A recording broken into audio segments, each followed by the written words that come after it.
Stop overreacting. My ex kissed me. I didn't kiss him back, she claimed after her friend sent me the video. You're right. I'm overreacting, I said. Then I reacted by packing her stuff, changing the locks, and blocking her number. She showed up at midnight crying. I showed her the video through the Ring camera and went back to bed. I, 29 male, had been with Lauren, 28, for a little over 3 years. We lived in a cozy townhome in the South End neighborhood of Charlotte, North Carolina. If you know anything about Charlotte, you know South End is full of young professionals, trendy breweries, and people walking their golden retrievers. It's a nice place to live, and for a long time, I thought I had my entire life figured out with her. I work as a project manager for a commercial construction company, which means my days start early, usually around 6 a.m. on the job site. Lauren worked in digital marketing for a local boutique agency. She was creative, outgoing, and had a massive circle of friends. I was always the quieter one, happy to stay home on a Friday night with a cold beer and some takeout, while she loved going out to the rooftop bars uptown. Despite our differences, I thought we balanced each other out perfectly. We had talked about buying a house together in Plaza Midwood, and I was secretly saving up for an engagement ring that I planned to buy from a local jeweler in town. But looking back, the cracks in our foundation had started showing about 6 months before everything blew up. And those cracks all had one name: Cole. Cole was Lauren's college boyfriend. They had dated for 2 years at East Carolina University before she broke things off because he was constantly talking to other girls and couldn't hold down a job. According to Lauren, she absolutely hated him for how he treated her. But in our 3rd year of dating, Cole moved back to Charlotte for a new sales job. Because Charlotte's young professional scene is surprisingly small, he ended up in the same extended friend group as Lauren. Suddenly, Cole was everywhere. He was at the backyard barbecues, the birthday parties at Lake Norman, and the casual Friday happy hours. The first time I met him, my gut instantly warned me. He was the classic loud, overconfident guy who wore his sunglasses on the back of his neck and made sure everyone knew how much money he was supposedly making. Whenever Lauren was in the room, his eyes never left her. And what bothered me even more was how Lauren acted around him. She laughed a little too loud at his jokes, dressed up a little more when she knew he'd be at an event, and always seemed to find herself standing next to him in group photos. Whenever I brought it up, Lauren would roll her eyes and play the insecurity card. "Nick, you are being completely ridiculous," she would say, sighing heavily as she put her phone face down on the kitchen island. "Cole is ancient history. I chose you. We live together. Why do you have to ruin a good night by being so paranoid?" "I'm not paranoid, Lauren," I told her one night after a mutual friend's birthday party at a brewery in North Dakota. "I saw how he was leaning in when you guys were talking by the bar. He was practically in your space, and you weren't pulling back. He was just drunk and trying to talk over the loud music," she argued, her voice rising. "You're acting like a control freak. I'm allowed to have conversations with people without you analyzing every single second of it. It's exhausting. So, I do what a lot of guys do when they are deeply in love and afraid of losing their partner. I shut up. I convinced myself that I was indeed being insecure. I told myself that after 3 years, she deserved my complete trust. I tried to ignore the sinking feeling in my stomach every time her phone buzzed late at night, or when she would suddenly take her phone with her to the bathroom. Then came the weekend of the annual all-white party on a rented boat at Lake Norman. It was hosted by one of Lauren's close friends, a girl named Ashley. Ashley was always cool with me.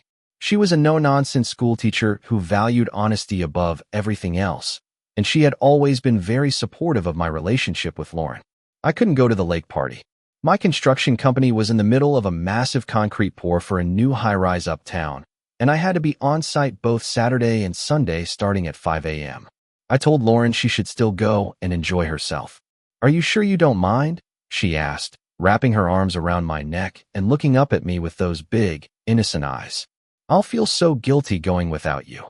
"Go have fun," I said, kissing her forehead. "Just take lots of pictures and stay safe. Call me when you get back to the rental house." "I love you so much," she said. That was the last time she looked at me with those eyes, and actually meant it. Saturday night arrived. I was exhausted after a 14-hour shift in the summer heat. I ordered a pizza from Jets, took a hot shower, and sat on the couch around 9 p.m. I texted Lauren to see how her day was going. Me: "Hey babe, hope the lake was fun. How's the party?" An hour passed. No response. By 11 p.m., my phone finally buzzed. Lauren, OMG, so sorry. Signal is terrible on the water. Just got back to the house. Everyone is super drunk. We are just going to watch a movie and crash. Love you, talk tomorrow. I replied, telling her to get some sleep, shut my eyes, and went to bed. The next morning, Sunday, I was back on the job site by 5 a.m. The summer sun was already baking the concrete, and my mind was focused on making sure the trucks arrived on time. At around 11:30 a.m., my phone buzzed in my pocket. I pulled it out, expecting a text from Lauren saying she was on her way home. Instead, it was a message from Ashley. Ashley, Nick, are you busy? I need to send you something. I am so sorry. My heart immediately dropped into my shoes. The noise of the jackhammers and concrete mixers in the background suddenly faded into static. I walked away from the main deck of the construction site to a quiet corner near the tool trailers. Me, what's going on, Ashley? A 3-second video file popped up in our chat. I tapped on it. My hands were shaking so hard, I almost dropped my cracked iPhone. The video was taken on the back deck of the rental house at Lake Norman. It was dark, illuminated only by string lights. The camera was pointing through a glass sliding door, captured by someone standing inside the dark kitchen. Outside on the deck, leaning against the wooden railing, were Lauren and Qley. They weren't just talking. Qley had his hands gripped tightly around her waist, pulling her flush against his body. Lauren's arms were wrapped snugly around his neck. They were kissing, and it wasn't a quick, drunken mistake. It was deep, passionate, and went on for the entire duration of the video. Halfway through, Lauren actually smiled into the kiss, ran her fingers through his hair, and pulled him even closer. There was no hesitation. There was no pushing him away. She was fully, actively participating in destroying our 3-year relationship. Below the video, Ashley sent another message. Ashley, I caught them doing this on the deck last night. I didn't want to cause a scene in front of everyone because people were drunk, but I couldn't sleep last night knowing what she did to you. You deserve so much better than this, Nick. Please don't tell her I sent you this until you're ready. My chest felt incredibly tight. I couldn't breathe. I felt a burning sensation behind my eyes, but the sadness quickly turned into a cold, hard, paralyzing anger. 3 years. 3 years of making me feel like I was crazy. 3 years of telling me Qley was nothing to worry about. 3 years of plans, dreams, and saving up hard-earned money for a future with a woman who was wrapping herself around another guy the moment my back was turned. I stood there in the hot Carolina sun for 10 minutes, just staring at the dust on my work boots. Suddenly, my phone buzzed again. It was a text from Lauren. Clearly, Ashley had confronted her, or someone else had warned her that the secret was out. Lauren was trying to get ahead of the story. She sent me a long, rambling paragraph. Lauren, hey Nick, I need to tell you something before you hear it from someone else. Last night Qley got really drunk and out of hand. He cornered me on the deck and tried to kiss me. I swear I pushed him off immediately and told him to leave me alone. Stop overreacting. My ex kissed me. I didn't kiss him back. It meant absolutely nothing, and I was just trying to keep the peace. I love you, and I'm on my way home now, so we can talk. I read the text twice. Stop overreacting. Even when she was caught red-handed, she was still trying to gaslight me. She still thought she could manipulate me into believing her version of reality. She had no idea that I was holding a high-definition video of her running her fingers through his hair and smiling into his mouth. A wave of pure, absolute clarity washed over me. I wasn't going to yell. I wasn't going to send a paragraph of angry text messages. I wasn't going to give her the satisfaction of seeing me broken. I took a deep breath, typed out a short response, and hit send. Me, you're right, I'm overreacting. Then, I went to work. Not my actual job. I told my assistant foreman that I had an emergency and needed to leave the site immediately. I drove my truck straight back to our townhome in South End. The drive usually took 20 minutes, but I made it in 12. My mind was completely clear, functioning with a cold, mechanical precision. First, I called my best friend Dan. Dan is a big guy who works in logistics and owns a massive heavy-duty pickup truck. Hey man, I need a huge favor, I said, my voice eerily calm. I need you to bring your truck over to my place right now. Lauren cheated on me. I have proof. I'm moving all of her stuff out of my townhome today. Dan didn't even ask questions. I'm on my way. Give me 15 minutes. While Dan was driving over, I walked into our master bedroom. My name was the only one on the lease for this townhome. I had moved in a year before she did, and she just transferred money to me for her half of the rent every month. Legally and financially, this was my space. I grabbed several large contractor-grade black trash bags and 3 empty cardboard boxes from the garage. I went through the bedroom like a hurricane. I packed up every single piece of her clothing. Her designer dresses, her shoes, her makeup from the vanity, her hair straightener, her jewelry box. I didn't throw them or damage them. I'm not a monster, and I didn't want to give her any legal ammunition against me. I packed everything neatly, but incredibly fast. Next, I went to the bathroom and cleared out her expensive skin creams, her toothbrush, and her perfume. I went to the living room and gathered her books, her favorite throw pillows, and the framed photos of us. I carefully opened the back of the frames, took out the photos of us together, tore them in half, and threw my half in the trash. I put her half back in the boxes. By the time Dan arrived, the living room looked like a staging area. "Damn, Nick," Dan said, looking at the neat stack of boxes and black bags. "Are you okay?" "I've never been better," I said honestly. "Let's load this up." Dan and I carried everything down the stairs and loaded it into the bed of his truck. It took us about 3 trips. Once everything was secured under a heavy tarp, I made a phone call to a local mobile locksmith. I explained that I had a domestic situation and needed my deadbolts rekeyed immediately. Because I was willing to pay an emergency weekend rate, the locksmith promised to be there within 45 minutes. While we waited for the locksmith, I took my phone out. I opened Instagram. Blocked. I opened Facebook. Blocked. I opened TikTok. Blocked. I opened Venmo. Blocked. Finally, I opened her contact card on my phone. I blocked her number. I didn't want to hear her excuses. I didn't want to hear her cry. I didn't want her to try and negotiate her way back into my life. The girl I loved for 3 years was an illusion. The real Lauren was the girl on the deck of that lake house, and that girl was no longer my concern. The locksmith arrived right on schedule. Within 30 minutes, he had replaced the cylinders on both the front door and the garage entry door. He handed me 3 shiny new brass keys. I paid him, gave Dan $100 for his help and gas, and told him to take Lauren's things to her sister's apartment in Dilworth. Her sister, Rachel, was a reasonable person who had always been nice to me. I called Rachel from Dan's phone. "Rachel, it's Nick," I said. "Lauren cheated on me last night at the lake. I have video proof. I've packed up all her stuff and Dan is dropping it off at your apartment complex's leasing office lobby right now. Please tell her not to come back to my place. The locks have been changed." Rachel gasped. "Nick, are you serious?" "She did what?" "Ask her yourself," I said. "Goodbye, Rachel." I hung up. By 3 p.m., the townhome was completely quiet.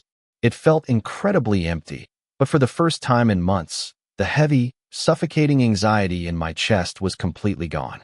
I ordered some Chinese food, opened a cold IPA, and sat on my couch. I watched a football game, took a long nap, and completely disconnected from the world. At around 11:45 p.m., I was fast asleep in my bed. Suddenly, the familiar, sharp chime of my Ring doorbell app echoed from my nightstand. I opened my eyes. The bedroom was pitch black. I reached for my phone and opened the app. There she was. Lauren was standing on my front porch under the yellow porch light.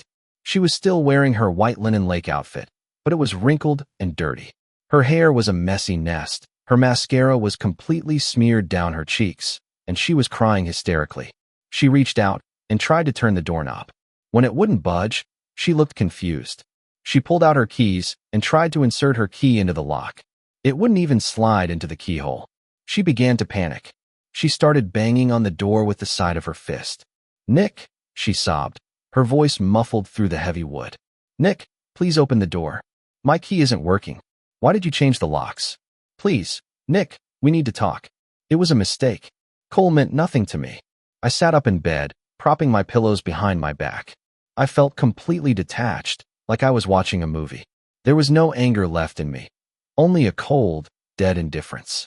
I tapped the microphone icon on my Ring app. "Lauren," my voice echoed clearly through the speaker on the camera.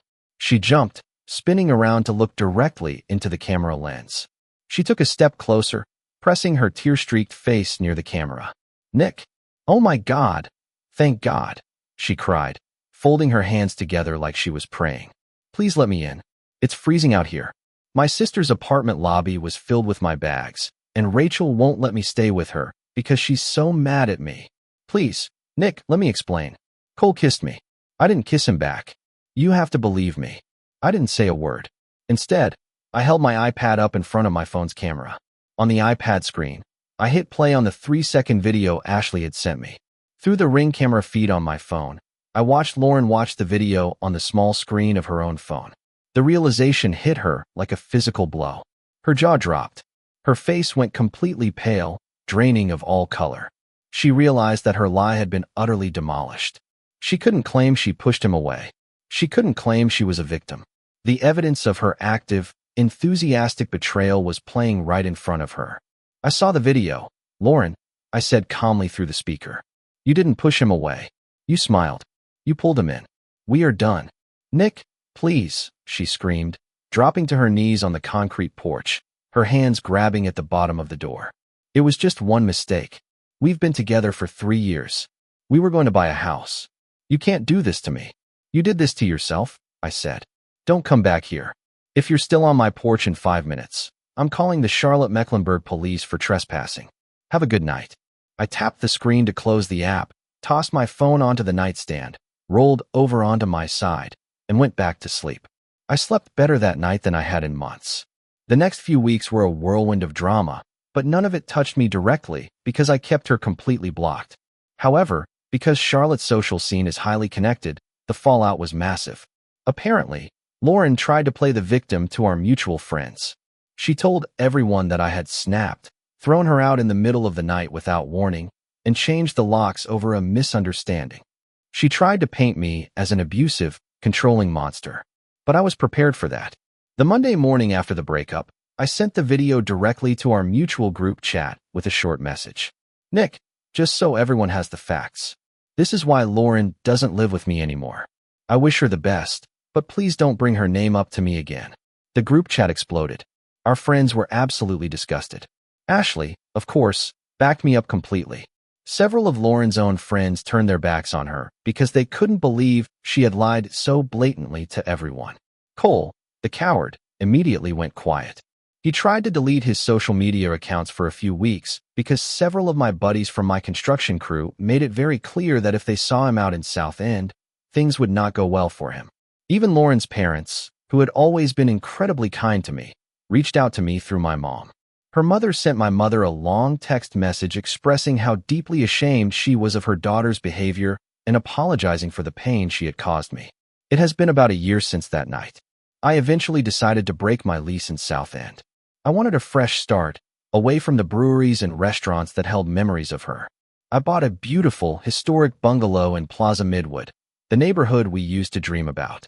I did a lot of the renovation work myself on the weekends, using my construction background to build a massive back deck and a custom kitchen. As for Lauren, from what I've heard through the grapevine, her life took a massive downward turn. Without my income to help support her lifestyle, she couldn't afford to live in South End anymore. She had to move into a tiny, rundown apartment far outside the city limits. Her relationship with Cole lasted all of 3 weeks before he cheated on her with a girl he met at a bar uptown. When she tried to run back to her old friends, she found that most of them had moved on, disgusted by her toxicity and dishonesty. She lost her job at the marketing agency a few months ago because she couldn't keep her personal drama out of the workplace. Sometimes, when I'm sitting on my new back deck on a quiet Friday evening, holding a cold beer and listening to the cicadas, I think about that Ring camera feed. I think about her crying on the porch, realizing that her lies could no longer save her. And I smile, take a sip of my beer, and enjoy the beautiful, peaceful silence of my new life.